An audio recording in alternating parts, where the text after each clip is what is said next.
La parole me dit qu'une temps si court soit-il dans ta présence. Mon Dieu que ménage. Alors nous voulons écrire notre Seigneur. Non seulement de ta présence, mais de ta vérité, Seigneur. Parce que tu nous as renouvelé, Seigneur, encore ce dimanche ta grâce. Seigneur, nous sommes dans la joie. Et nous retrouvons encore ce 14e jour. Voilà 2 semaines et la date. Quelle joie. Tu chemines avec nous avec notre puissance. Oh Père d'amour, oh Dieu vivant, oh Père puissant, nous avons célébré, loué, nous avons magnifié, Seigneur. Maintenant nous voulons entendre le son de ta voix. Parle à notre Père Jésus. Dis un mot de ta part suffit. Un mot nous bénit. C'est que toi tu dis règne. C'est que toi tu dis ressuscite. Lorsque toi tu parles l'impossible de l'impossible, parce que toi tu es Dieu. Et nous voulons que tu nous envoies. Parle à ton peuple Jésus. Nous voulons se mettre sur cette forme à l'obéissance de l'Esprit. L'Esprit de Jésus glorifie un seul nom. Il n'y a pas de place ici à la paresse, à la distraction. Ici est le sang du règne de Jésus. Jésus est le roi. Voilà pourquoi nous voulons lui manifester notre gratitude en vous avoir mis des cris de joie.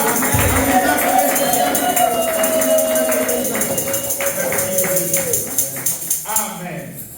Amen. Nous pouvons prendre place. Que mon Dieu à moi, le Dieu plein d'amour et de grâce, bénisse chacun d'entre nous ici. Amen. Amen. Aujourd'hui, nous sommes, je pense, si je ne me trompe pas, le 14e jour, n'est-ce pas? Exactement 2 semaines. Il y a 2 semaines que l'année 2024 a commencé. Et cette année, on l'a décrété comme étant l'année de la reconquête. L'année pour la manifestation de ce que Dieu a promis. Amen. Il y a des attentes que nous avons. Voilà pourquoi, depuis dimanche passé, nous sommes en train de poser des bases. Jésus le Christ, il est vu lui-même dans le livre de Matthieu, au chapitre 7e, il dit 2 personnes avaient bâti une maison. Mais lorsqu'il y a eu des temps difficiles, qui arrivent toujours, la maison qui n'avait pas une bonne fondation, la maison, si belle soit-elle, quels que soient les moyens que le maître avait investis, quand la tempête est arrivée, elle n'est restée que ruine. Mais la maison qui était bien bâtie, qui avait une fondation solide, malgré les coups, malgré les tempêtes, elle a tenu. Amen. Alors tous les messages que nous sommes en train de partager quasiment pendant tout ce mois de janvier, c'est pour poser les bases d'une bonne fondation. C'est pour que le jour où une tempête arrive, où il y a un choc, où il y a des torrents, comme on les voit, notamment maintenant les eaux du fleuve qui débordent notamment au Congo et dans beaucoup de pays africains, Côte d'Ivoire, que nous puissions nous peut-être boire une tasse d'eau, mais ne pas couler. Amen. C'est ça comment dirais-je, le but de tous ces messages. Ce dimanche et le dimanche prochain, nous allons partager sur le thème comment faire. Qu'est-ce que moi je dois faire pour activer la faveur de Dieu dans ma vie? Amen. Qu'est-ce que moi je dois faire pour que lorsque Dieu me fait du bien, que je puisse posséder ce bien? C'est vrai que en posant une question comme ça, on peut se dire, oui, y a-t-il encore des choses à faire? Si, bien aimé. Il y a des attentes. Tu peux avoir promis quelque chose à quelqu'un. Mais ce n'est pas quel coûte que la personne peut avoir la chose. Il y a des attentes. Il y a des gestes que tu dois poser. Jésus le Christ, la plus grande des promesses qu'il nous a faites dans notre alliance, se retrouve dans le livre de Jean au chapitre 3e, verset 16e. Il dit quoi? Car Dieu a tant aimé quoi? Le monde, qu'il a donné son fils. Mais il y a une condition après. Afin que qui va avoir le salut? Celui qui croit à son fils. Tout le monde n'est pas sauvé. Mais le salut est offert à tout le monde. La grâce de Dieu est offerte à tout le monde. La bénédiction de Dieu est offerte à tout le monde. Mais il n'y ceux-là qui vont l'activer, qui vont faire des choses qui font que cette faveur puisse devenir réelle dans nos vies. Amen. Et il y a beaucoup d'exemples comme ça. Il y a des choses que nous devons travailler. L'apôtre Paul, j'aime bien ce passage. Je le cite souvent. Il parle à l'église de Corinthe, dans 1 Corinthiens chapitre 15e, verset 10e. Il dit qu'il était inutile, il n'avait aucun mérite, je le dis avec le mot.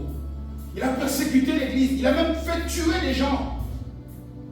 Mais quand il a travaillé plus que les Matthieu, il dit qu'il a vu la grâce de Dieu plus que les Matthieu. Amen.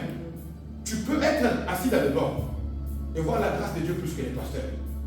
Parce que nous tous ici, qu'on t'appelle pasteur, bishop, trishop, quadrishop, on reste des Yahoua, des enfants de Dieu. Amen. Ce qui compte, c'est quelle réaction tu as, quel geste tu poses pour que la promesse devienne une vérité. Et nous allons essayer d'étudier cela. Il y a beaucoup de cas dans la Bible. Mais le cas qui m'a semblé être le plus emblématique, nous allons le voir avec la vie du roi David. Roi David, c'est pas notre David, le roi David. Amen. Cet homme, lui aussi, a su activer la faveur. Dieu lui avait accordé une faveur. Dieu lui a dit, je vais faire de toi un roi. Et malgré que les conditions, aucune condition humaine n'était réunie, le roi David, en activant cela, non seulement il est devenu roi, mais il est devenu le plus grand roi de tous les rois. Amen. Que ce soit ta bénédiction pour toi cette année. Amen. Pour que lorsque Dieu va te toucher, tu reçoives et que tu dépasses. Tu ailles au-delà. Parce qu'on dit, il donne au-delà de ce qu'on demande, au-delà même de ce qu'on pense. Lorsqu'il a accordé sa faveur à cet homme, sa vie a changé. Qu'est-ce que David a fait? Qu'est-ce que David a activé? Qui a fait que lui qui n'était qu'un petit berger, lui qui n'était que 8e d'une fratrie de 8 enfants, cadet, lui qui n'était pas militaire, mais qui quitte de la brousse où il gardait les brebis pour devenir le plus grand que nous connaissons, le roi David. Amen. Et même au-delà, rentrer même dans la généalogie de l'entrée dans la chair de notre Seigneur. Qu'est-ce que cet homme a activé? Qu'est-ce que des choses que moi aussi, toi aussi, nous attendons beaucoup de choses de la part de Dieu. Il y a des choses que nous devons faire. Et les choses que nous devons faire, ce ne sont pas des prix à payer. Non! Je l'ai dit ici, quand je promets au frère Aaron, si tu passes en 6e, je t'achète un téléphone. Le fait qu'il passe en 6e n'est pas un prix qu'il a payé. Mais il a satisfait à mes attentes. Alors, ce que je lui avais promis, si je ne lui donne pas, il va dire que ça c'est un papa menteur. C'est vrai ou c'est faux? Or, on dit que Dieu n'est pas un fils de l'homme. Pourquoi? Pour mentir. Ni pour se repentir, il ne l'est pas. Ce que Dieu prononce de sa bouche d'Ésaïe, Samuel accompli. Amen. Nous allons lire un court texte dans le 2e livre de Samuel. Parce que le livre qui nous montre un peu, je dis qu'on va le voir cette semaine, on va le voir la semaine prochaine, et si nous n'avons pas fini, on parle. 2e Samuel, et nous allons au chapitre 5e. 2 Samuel, au 5e chapitre.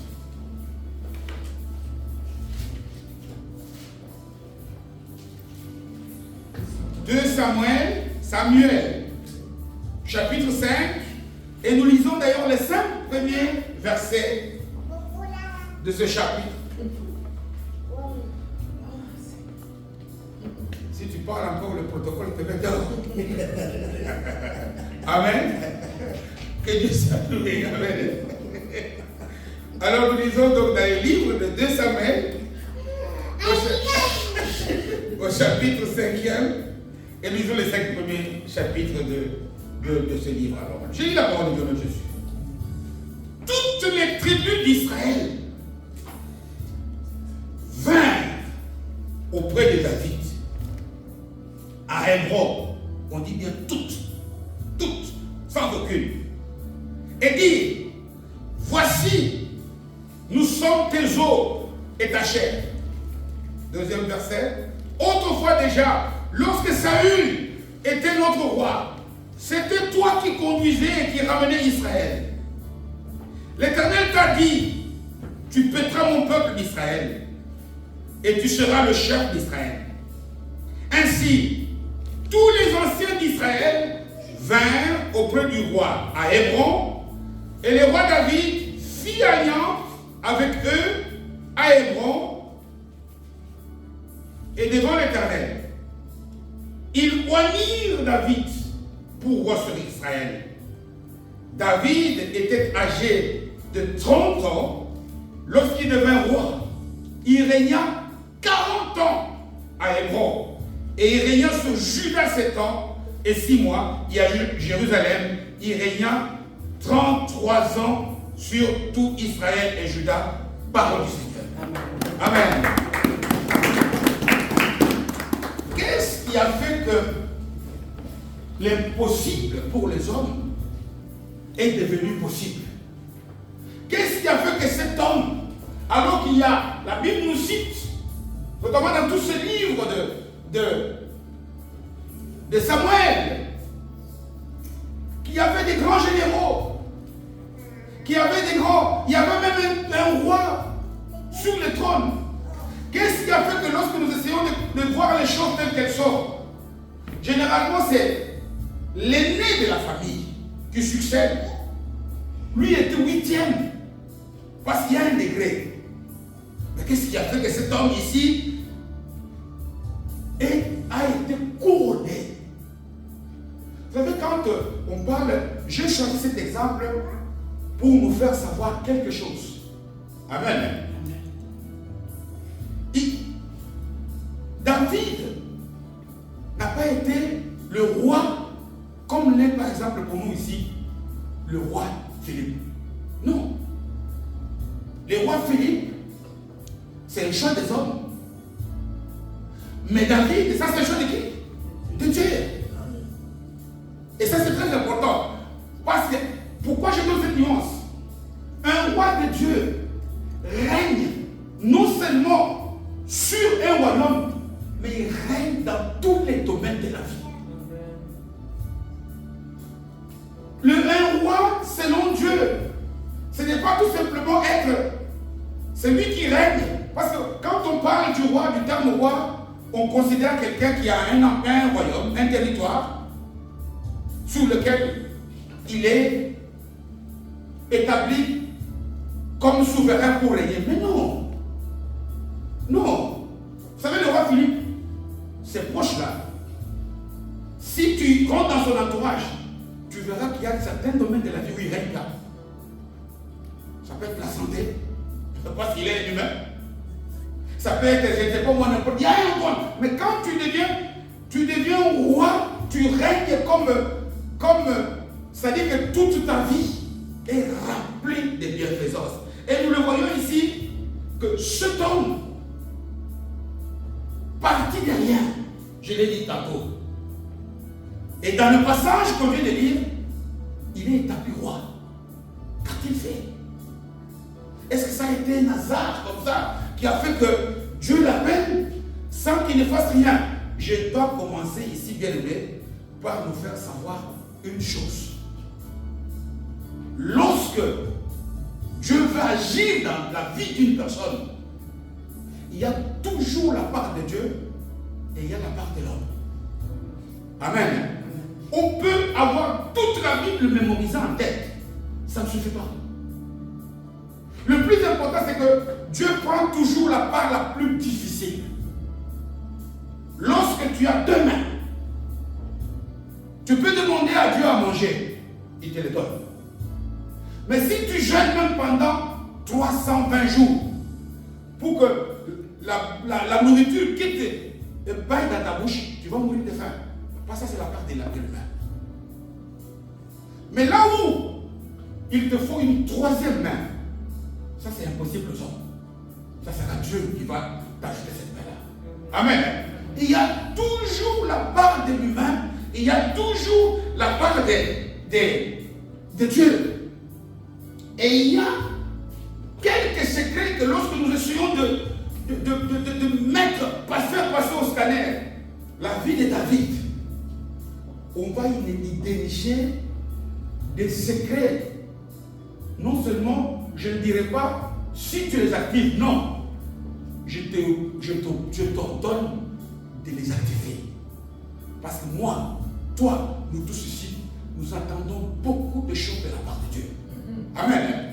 Nous attendons, moi j'aimerais que cette année, notre groupe fasse quoi? Déborde. Et ce n'est pas un rêve, ce ne sont pas des slogans, c'est de la pure vérité. Parce que lorsqu'on examine la vie de cet homme, la vie du roi David, on peut la subdiviser en 3 grandes étapes. Il y a le passé de David. Lorsqu'il est enfant, je dis que rien ne pouvait sauter même dans la tête de David qu'un jour il peut périr. Amen. Que toutes les pensées que le diable a mises dans ta tête, qu'il y a des choses qui étaient impossibles, enlève-les au nom de Jésus. Amen. Rien n'est impossible à celui qui croit. Amen. Amen. Rien n'est impossible. Quel que soit ce que le spécialiste, parce que dans la vie où nous sommes ici, il y a des choses qui sont comme gravées dans notre mémoire, dans notre subconscience, que ça c'est impossible pour moi. Qui pouvait s'imaginer qu'un jour, quelqu'un comme Obama deviendrait le président des États-Unis? Je veux nous dire une chose. Lorsque nous sommes dans le foyer des demandeurs d'asile, le frère Roger ici est témoin. Ici, à Aix-la-Chapelle, sur Brochage Passe, là où il y a maintenant la firme où travaille Papa Roger. Félix ici, il venait voir sa fille qui habitait là, avec nous. Aujourd'hui, il est chef de l'État. Ce qui est impossible aux hommes, il suffit de croire. Amen. Il suffit de croire. Je dirais même que c'est la première condition. En 2024 ici, efface toutes les impossibilités de la terre. Amen. Efface parce que ça c'est limité Dieu. Amen. Dieu est au-delà de ses pensées. Amen. Rien n'est impossible à lui. Amen. Il est celui qui, lorsque lui il ouvre une porte, personne ne peut fermer. Parce qu'il nous dit dans les livres d'Apocalypse au chapitre 3e qu'il détient la clé de la maison de qui? De David. Cette clé-là, on dit lorsque lui ouvre une porte, personne ne peut fermer. Amen. Lorsque lui ferme une porte, personne ne peut ouvrir. On remarque dans la vie de David que rien, il n'avait aucun privilège. Non seulement il était 8e, mais il était méprisé. Il était méprisé pourquoi? Par tout le monde, y compris ses parents. Parce que même si on va le voir trop tard, le jour où Dieu l'a choisi, son propre père, on peut dire qu'il l'avait oublié. Et même le prophète qui était allé pour oindre, il a fallu que Dieu lui dise: hé, toi Samuel, tu es prophète, c'est vrai, mais moi je ne regarde pas ce qui fait plaisir. Parce que tu as vu Eliab, et tu as vu Shama, tu penses que moi non. Dieu regarde au cœur. Amen. Cette année-ci, que ton cœur soit disposé à ce que Dieu te fasse grâce. Cette année-ci, que tout ce que tu as fait de la part de Dieu, ce que Dieu va regarder, ce n'est pas ta face. Ce n'est pas l'argent que tu as. Ce n'est pas l'âge que tu as. Ce n'est pas le fait que tu aies ceci ou cela. C'est que Dieu va regarder.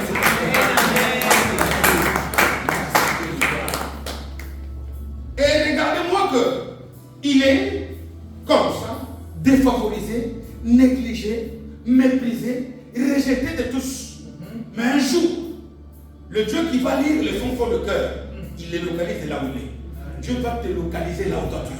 Même si les gens t'ont mis dans la cave, Dieu est capable d'aller les sortir de la cave. Si le monde t'a mis, je ne sais pas n'importe quoi, rien n'est impossible. Tu es taché par les hommes, mais trouvé par Dieu. Parce que Dieu est capable de voir partout, même dans les noirs. Où est-ce qu'il dit? On dit que même s'il y a un grain de sable caché dans la mer noire, Dieu sait le localiser. Il est celui qui est capable de compter les mèches de nos cheveux. Ne pense pas que Dieu t'a oublié. Dieu ne peut pas oublier. Amen. Il a les yeux pour toi. Regarde un jour ce Dieu-là qui s'est localisé, qui a un GPS précis. Vous savez, parfois les GPS humains ici, parfois tu peux arriver comme ça, il t'est mieux pas. Amen. Tu te trouves, il recalcule le chemin. Mais le GPS de Dieu, il est précis. Il ne se trompe jamais. Là où les hommes se trompent, lui dit c'est David. Et quand il a pointé son doigt sur David, c'est David qui est victoire. Amen. Dieu localise cet homme. Il les localise. Il les trouve. Et cet homme, et on va le voir dans la suite du message, qu'est-ce qu'il a activé? Parce que lorsque Dieu le localise, il a entre 16 et 17 ans. Et nous venons de lire ici, dans le passage, qu'à 30 ans, 13 ans plus tard, plus ou moins, il est devenu. Qu'a-t-il fait pendant les 13 ans? Parce que le secret réside là-bas.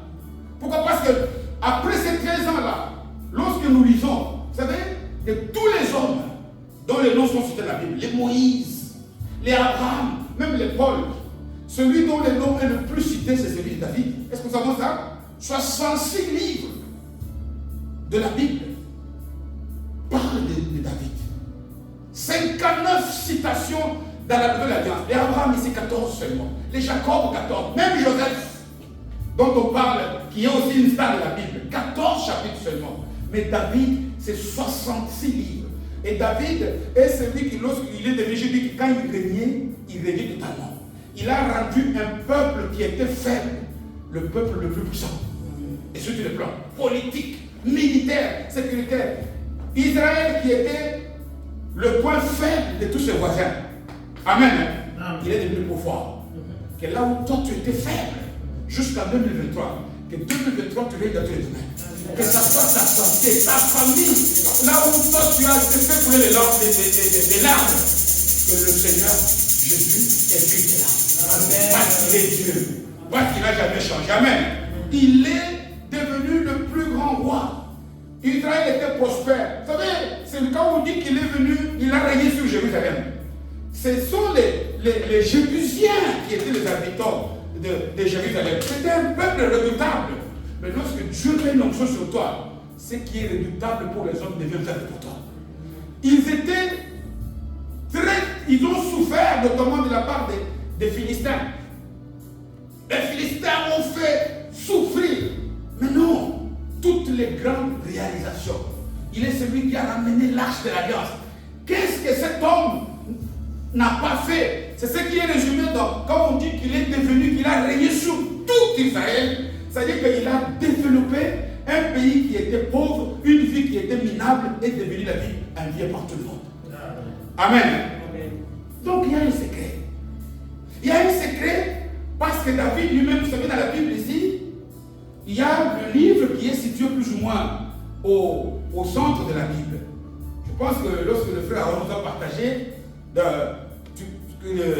lors de l'intercession du dimanche passé, on a lu le psaume 119, c'est plus ou moins, non, oui, plus 119 ou 117, c'est le livre qui divise la Bible en deux. Et il a écrit, il y a 150 psaumes dans la Bible. David lui seul, poète qu'il était, musicien qu'il était, chef politique, il en a écrit 73. Amen. Et dans 45 au moins, 73 psaumes, dans 45, cet homme répète que Dieu est fidèle. Amen. Hein? Fidèle, ça voudrait dire quoi? C'est-à-dire que quand Dieu dit quelque chose, il va t'aider ce qu'il a dit. Amen. Alors on dit, il y a parfois un dicton je crois dans le langage courant au Congo, qui dit que, comment on appelle Ngolo en français encore? C'est Ngolo, c'est quoi encore? Anguille. Anguille, c'est pas parce que le frère doit. C'est anguille. Hein? Il y a anguille sur roche. Vous avez jamais entendu cette expression? On dit que si la vie te dit que le crocodile est malade, tu dois lui faire confiance. Pourquoi? Parce que c'est lui qui vit en dessous des eaux. C'est lui qui connaît les secrets. Si David te dit que Dieu est fidèle, crois-le. Parce qu'il est celui qui a le secret de ce que Dieu dit. S'il te dit que, pourquoi? Parce que nous avons les regards fixés sur les impossibles. Nous avons une analyse humaine. Notre cerveau est limité. Et même dans ce cerveau limité, nous les humains, on ne l'exploite même pas à plein régime. Mais nous tirons des conclusions hâtives. C'est 45 psaumes. Il répète, il dit quoi? L'Éternel est mon berger, je fais quoi? Je manquerai de rien.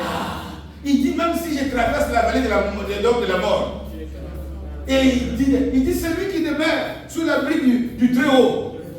Et il dit tout ça parce qu'il sait que Dieu est capable. Amen. Amen. Parce qu'il est capable.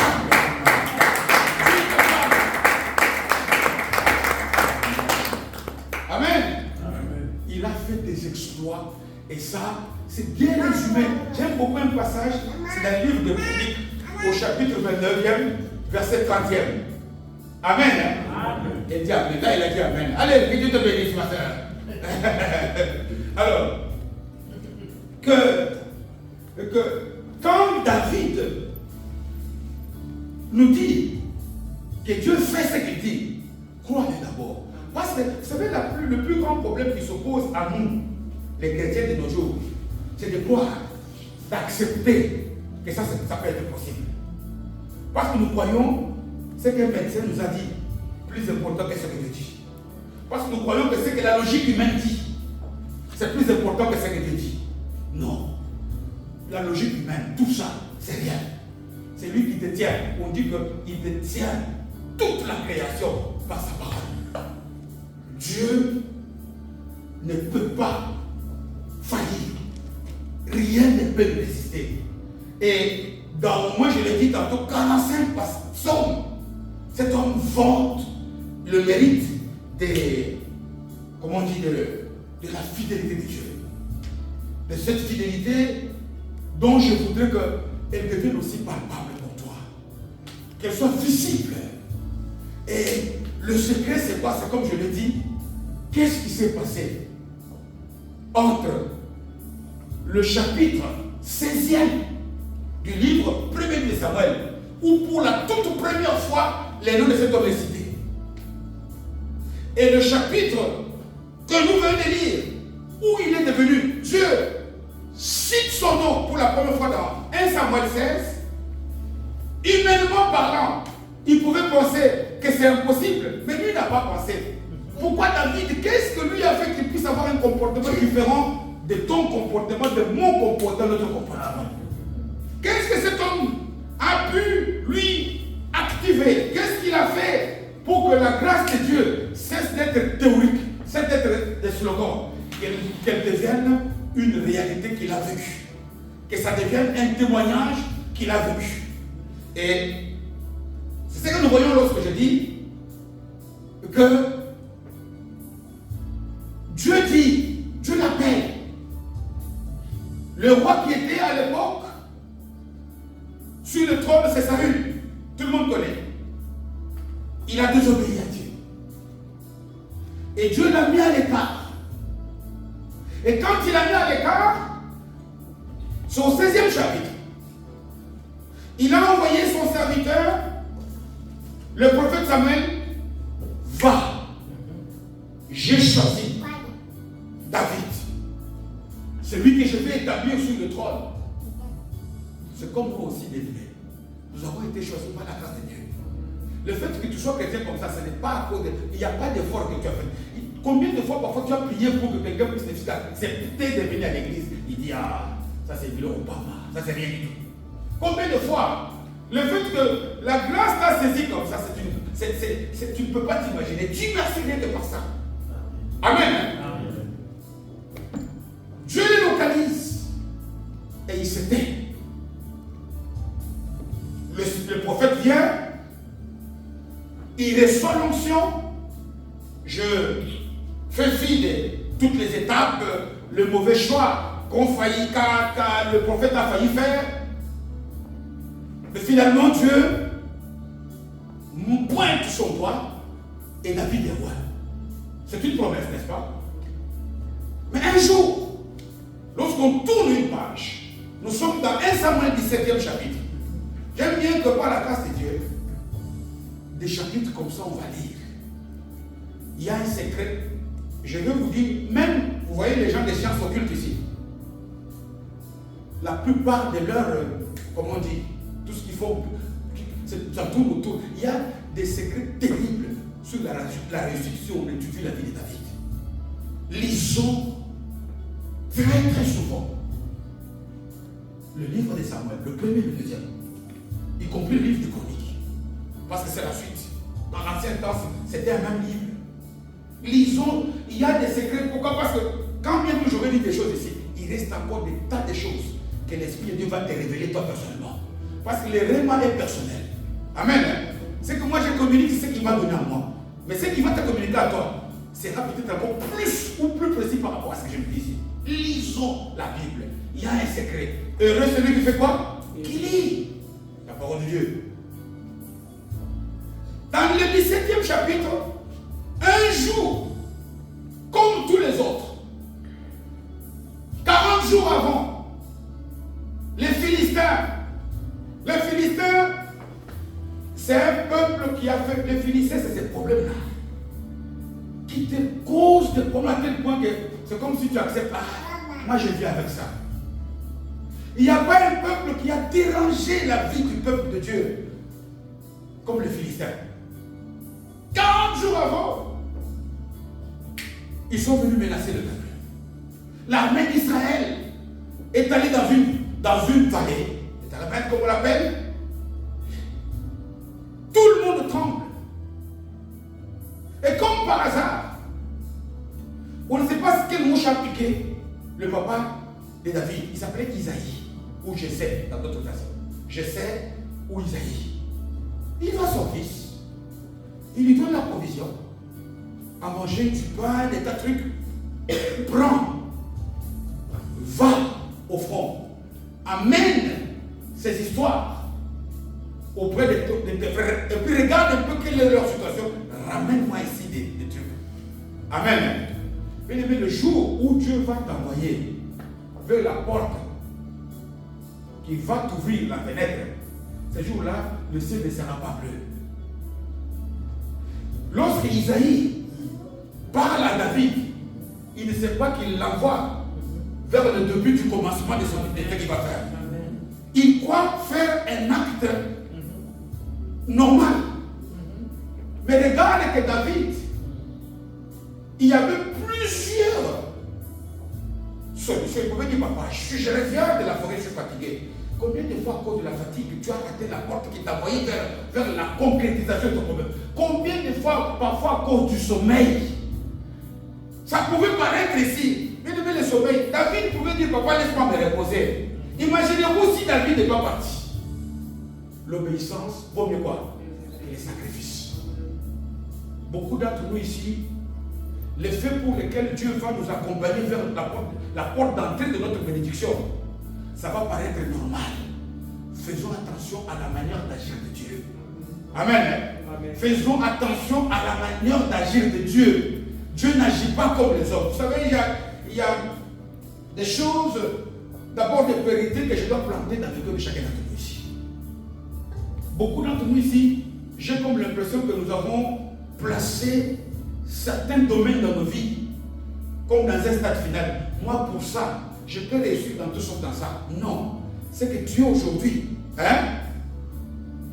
peut être différent de ce que tu seras demain par la grâce de Dieu. Rien n'est impossible à Dieu. Parce que Dieu peut changer. Parce que là où tout le monde voit l'utilité, là où tout le monde voit que ça c'est pas possible, Dieu est capable de voir le roi. Qui pouvait voir le roi, même son père? Regarde même que lorsque le prophète Samuel lui dit, c'est tout ce que tu as comme enfant. Qu'est-ce qu'il lui dit? Je ne sais pas, peut-être s'il a bégayé, il y en a encore un autre. Mais il garde les brebis et les moutons dans la forêt. Dieu, le regard de Dieu sur toi n'est pas le regard des hommes sur toi. Amen. Tu as de la valeur auprès de Dieu. Amen. Les hommes peuvent te négliger. Tu peux ne pas avoir de l'argent. Tu peux ne pas avoir, je ne sais pas, n'importe quoi. Mais Dieu a un regard sur toi. Amen. Le plus important, c'est que Dieu te localise. Qu'il te voit. Parce que lui peut voir en toi le cœur du roi, alors que le monde te voit le cœur d'un échec. Lui peut voir. Vous savez, le jour où cet homme qui était couché à la piscine de Bethesda, cet homme-là, pour lui, il pensait que, je crois qu'il allait là, un peu comme par habitude. Je trouve que le jour où je reste à la maison, je ne vais pas à la piscine, c'est parce que je suis malade. Ramenez-moi dans la piscine. Et on le voit dans sa réponse quand le Seigneur le localise. Quand il lui dit, je ne sais pas quelle était la question, qu'est-ce que tu veux que je te fasse ou quoi? L'homme à la piscine. Qu'est-ce que tu veux que je te fasse, je pense, non? Ou une question d'assistance là. Il lui répond, je n'ai personne pour m'aider. En d'autres temps, il n'y croyait pas. Y a-t-il ici des gens qui ont placé certaines choses irréalisables dans leur tête? Y a-t-il ici des gens qui, pour certains cas, ils disent qu'il n'y a pas de solution? Déchire ce dossier-là. Déchire cette pensée-là. Déchire, pourquoi? Parce que Dieu est celui qui peut aller au-delà, qui connaît tout, qui sait que lorsque les hommes échouent, lui n'échoue pas.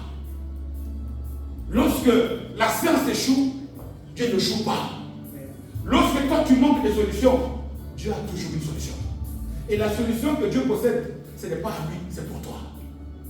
Regardez que nous devons, et c'est ça le premier secret, faisons attention maintenant, vivons attentifs aux phénomènes que Dieu place devant nous. Dieu parle tantôt d'une manière, tantôt comment? D'une autre. Quand Dieu veut te parler, il ne va pas te dire, oui, voilà, je t'ai promis que tu seras la tête, non la queue. Demain, va à Bruxelles, là où je vais faire de toi la tête. Non. Lorsque Joseph quitte pour aller là où il allait devenir la star, ça pouvait nous sembler une routine. Nous devons savoir faire la bonne lecture des choses, être attentifs.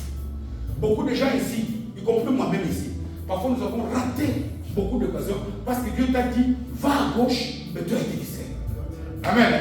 Tu as été distrait. David pouvait aussi, ici, son père ne lui dit pas, va là-bas, tu vas voir, tu vas gagner Goliath. Il lui a dit, va voir tes frères. Faisons attention à tout ce qui peut nous sembler comme la routine. Faisons attention à toutes les circonstances que Dieu va placer devant nous. Parce que derrière toutes ces circonstances que Dieu permet, il y a toujours un message.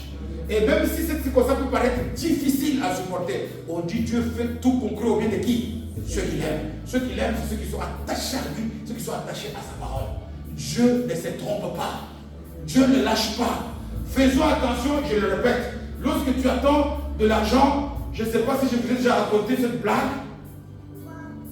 C'est une personne qui avait une facture énorme à payer. Et qui a jeûné, qui a prié. Et qui attend que Dieu lui donne l'argent. Et puis, il se retrouve devant un monsieur qui avait un peu de moyens. Lui a tellement une formule en tête, il va me donner l'argent. À tel point que quand ce monsieur met la main dans la poche pour sortir un mouchoir au papier, lui commence à dire déjà merci. Pourquoi? Là, tu es distrait. Quand Dieu peut te donner l'argent de 1000 façons, restons vigilants.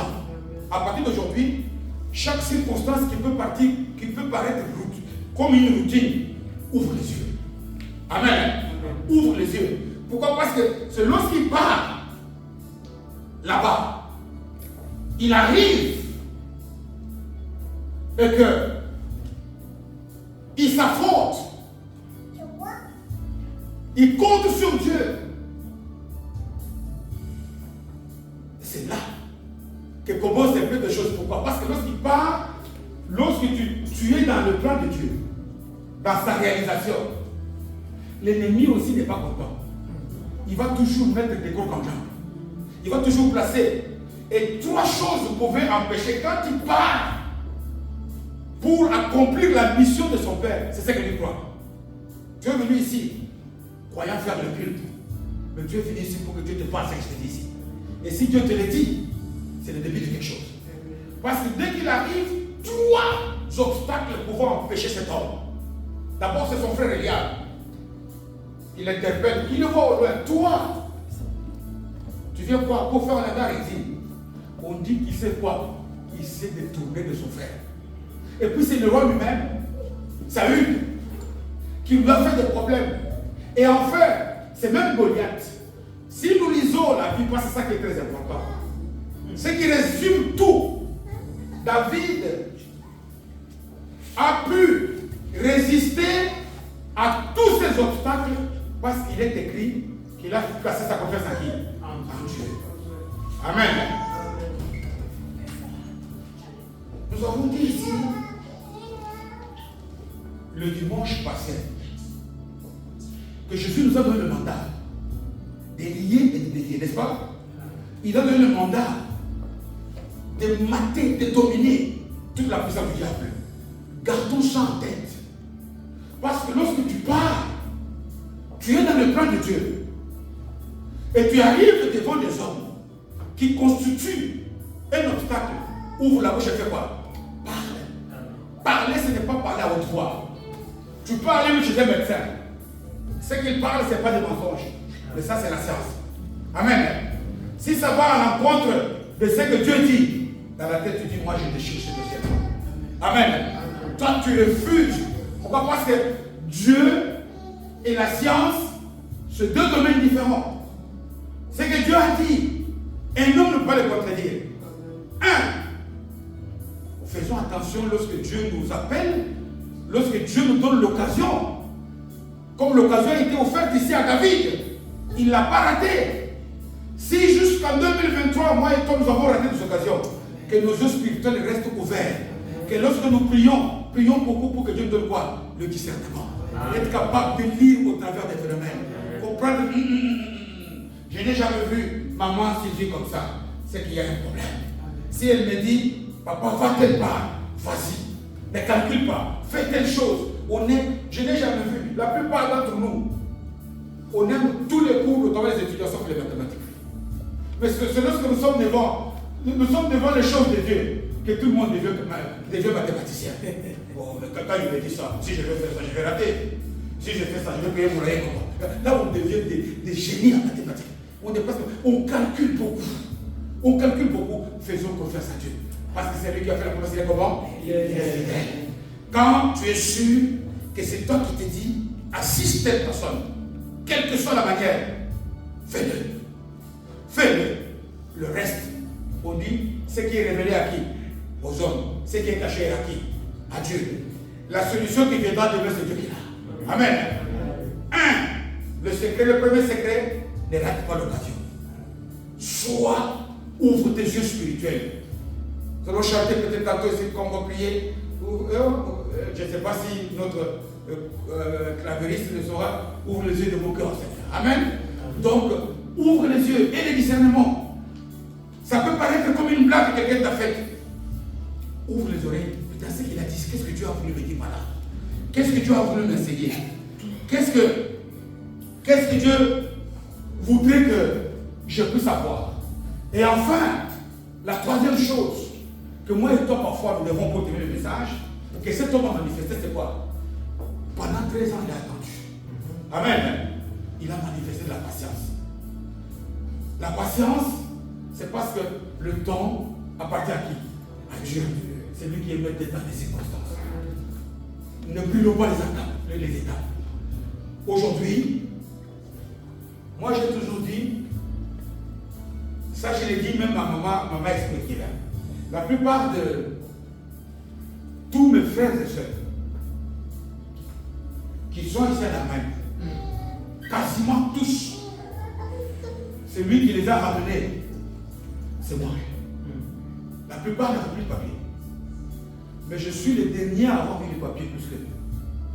Mais c'est que moi j'ai profité des papiers. Aucun n'en a eu comme moi. Amen. Amen. Aucun n'en a eu comme moi. Parce que Dieu sait. Quand c'est ton temps, Dieu est capable de te faire récupérer les années qui avaient été volées par les autres. Il dit, les derniers seront quoi? Les premiers. Aujourd'hui, toi tu peux voir. Sois patient. Ce qu'il y a autrui, n'en vis pas.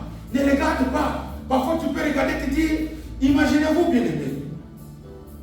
Et c'est pas là que je vais te le message. Les gens, Jésus avait 70 disciples. Un jour, une nuit, il passe une nuit. Parce que parmi eux, il doit en choisir 12. Il doit choisir 12. Mais il en a 70. Et le matin, croyez-vous que parmi ceux qui sont restés, N'y avait-il pas ceux qui étaient méritants, plus méritants que par exemple quelqu'un comme Thomas, qui avait été toute méthodique? Amen. Quand Dieu a fait d'abord le choix de quelqu'un, attends. Parce que Paul, bien qu'il soit né après, Paul qui a été lui parmi, qui n'a pas été parmi les 12, on dit que Paul est celui qui a reçu l'onction et la grâce sur Dieu. Amen. Ce qui compte, ce n'est pas d'être le premier. Ce qui compte, c'est de demeurer dans le temps de Dieu. Amen. Ce qui compte, c'est quand Dieu te donne, tu vas oublier. Quand Dieu te donne, il va combler tous les détails. Ici, c'est 3 choses que nous avons partagées ce dimanche. Que j'aimerais que moi et toi, nous puissions retenir. Rien n'est impossible à Dieu. Amen. Amen. Ne regarde plus aux impossibilités. La logique de Dieu n'est pas la logique des hommes. Ni les voies de Dieu ne sont pas comme les voies de Dieu et des hommes. Parce que Dieu est celui qui est omniscient. Dieu voit en nous des atouts que les humains ne peuvent pas voir. Parfois que même nous-mêmes on ignore. Je ne pense pas que si on avait posé la question à David, sais-tu que tu peux devenir roi? Il pouvait gifler la personne. Il pouvait dire tu m'insultes ou quoi? Mais il est devenu, on vient de le lire ici. Pourquoi? Soyons vigilants. Dieu nous a parlé aujourd'hui. Qu'est-ce que tu as retenu? Amen. Parce que c'est ce que tu vas saisir qui est sorti d'un homme. Je sais, va voir. Humainement, ça paraît la routine. Humainement, ce que j'ai dit ici, ça paraît la routine. Mais c'est dans l'obéissance à ça que tu vas toucher le boulot. Amen. Amen. Et puis sois patient. Attends le temps de Dieu. Ne regarde ni à gauche ni à droite. Reste vigilant. Cours dans ton couloir. La grâce de Dieu, un jour, certainement, pas demain, pas après-demain, en 2024, tu vas témoigner Jésus. Que Dieu bénisse à toi.